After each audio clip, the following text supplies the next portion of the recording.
Both the Homie and Kim FFA chapters stand opposed to the Pinion Canyon expansion.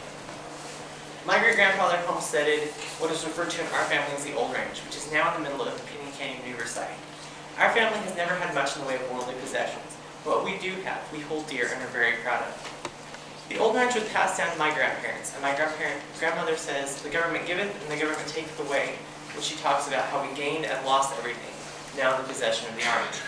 You see, my family was forced out of their homes in 1982 to make way for the destruction of a lifestyle, land, and our history. The Old Ranch was handed down from generation to generation until it was in the possession of my parents and grandparents.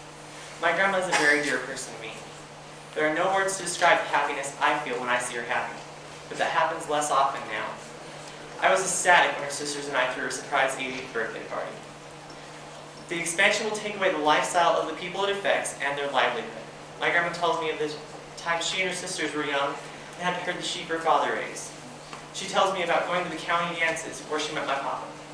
One of my favorite stories is the time she had to hunt for a lost lamb before she could go to the dance. She was horseback in her white dancing dress. My great-grandfather became sick and she and Papa moved back to the ranch and took over. Papa worked on the gas line, so my grandma had to take care of the livestock and drive the school bus. Sometimes she had to drive the school bus still wearing her spurs. While living on the Old Ranch, she raised my mother and her two older brothers. Their nostalgic stories take me back to a time that made life more enjoyable. But then the Army moved in. My grandma was told she would have to sell her ranch. It sounds simple enough, doesn't it? The Army was just going to force her out, give her the money the Old Ranch was worth, and she could take her stuff and leave, right? Wrong. My grandparents had no choice but to leave, and they couldn't even get a fair deal. When negotiations started, they had to talk to a new person every time, and the story changed. Every time.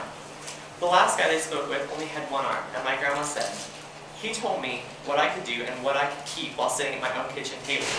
That man sure lacked for manners, and by the time I left, I was so mad I could have strangled him with his one arm." My grandma had an 1,100-gallon gas tank that was half full of gas. She had purchased it for $1 a gallon, secondhand. The underhanded appraisers hired by the Army said she would have to leave it because it was part of the heating system, though it was noted she had a very nice wood-burning fireplace. She would be paid $500 for the tank, and she could take her gas with her.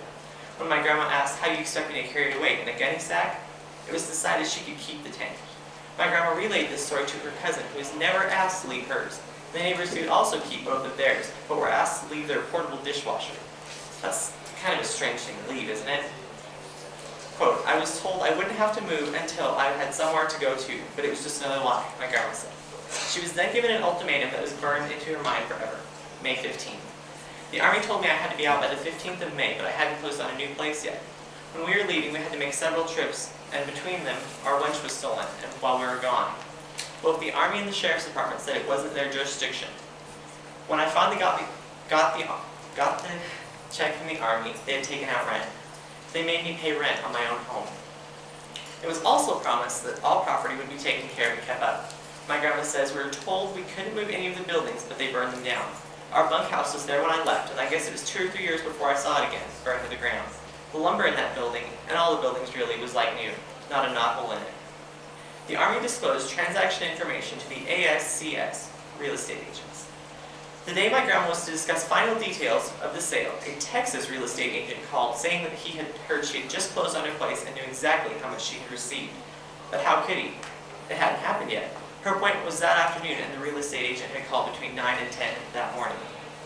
Everyone but the people who had to sell knew exactly what was going to happen. A few years after the sale was completed, it was decided she had received too much capital gain because she had inherited the Old Ranch and was forced to pay back $32,000. My grandma was not the only Pinion Canyon refugee who was treated inappropriately and unjustly. And yes, I will refer to these people as refugees because, as termed by the Scholastic Dictionary, a refugee is a person who is forced to leave his or her home. Mrs. Morris, a widow in her 80s, whose son had been killed serving his country and the greater good in World War II, was offered only $85 an acre for her land with improvements and water holes, while her neighbor received $100 an acre with no improvements to the land. In all fairness, Mrs. Morris should have received between $150 and $175 an acre. There were 20 ranches on what is referred to as the preferred list that was to receive $1 million or in excess thereof though most, if not all, were paid less than that. Mineral rights were taken as part of the land and never paid for. Half of the Steinman Ranch was originally taken. 52 Army men actually fenced across a county road. This action left the ranch house and its inhabitants fenced into a canyon with only an impassable jeep road out. After 3 years of hassle with the Army Corps of Engineers, the rest of the Steinman Ranch was taken as well. 37 permanent jobs were promised to offset the tax loss to the county. Only 6 months after the acquisition, a new general said, "We cannot justify this action." Local construction companies were also to receive building contracts from the Army, when in fact contractors were hired from California. Trinidad was turned against the ranchers dealing with the Army because they were told that Trinidad would profit economically from the creation of PCMS. Ranchers received hate letters from their own community. One refugee's prize set and her children's goats were shot while they were away. She still finds it hard talking about the carnage she came home to, and it's all because Trinidad was lied to. A 90-year contract was formed in 1983 between the Army and a company called AFES, AFES, preventing soldiers from buying anything sold by AFES anywhere except from AFES. This company that I am unfamiliar with provides soldiers with everything from clothes to paper products and food. This leaves them with the option of buying pop and snacks in Trinidad, but nothing else. Soldiers don't even buy their gas in Trinidad. No one involved in the opposition of PCMS is anti-military, but we are opposed to the loss of valuable grazing land, our homes, and our way of life. Because of these and other tales and my own ties to land, I adamantly urge a yes vote on the Bill 1317 to prevent the selling of state-owned land for the expansion of Pinyon Canyon Maneuver Site and the destruction of my home, my community, my school, and our land. Thank you.